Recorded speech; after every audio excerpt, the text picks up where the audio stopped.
Karibu katika channel yako pendwa ya Feaboy kwa update mbalimbali kuhusu ajira, elimu pamoja na mbinu mbalimbali za kuweza kutengeneza pesa kupitia simu yako ya mkononi.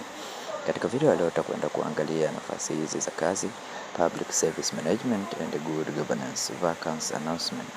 Tutakwenda kuangalia nafasi hizi za kazi. Position ambayo imepatikana ni Head of Legal Remuneration, job grade 3. The SADC Secretary offers a competitive package for the position as outlined below.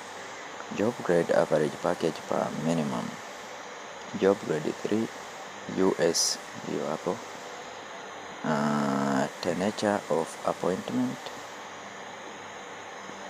Eligibility age limit 52 years or below. Qualification: applicant must pass at least a master degree in law from a recognized institution. Professional certificate.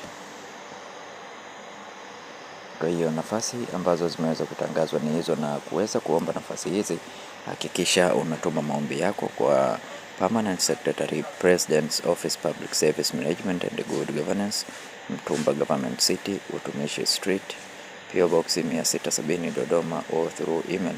Kina maombi haya pia unaweza ukatuma kwa njia ya email. Lakini kwa taarifa mbalimbali unaweza ukatembelea website ya sadc.intech. Closing date submission for application should not be later than 30 January. Kwa hiyo mwisho wa kutuma maombi ni tarehe 30 mwezi wa kwanza 2026.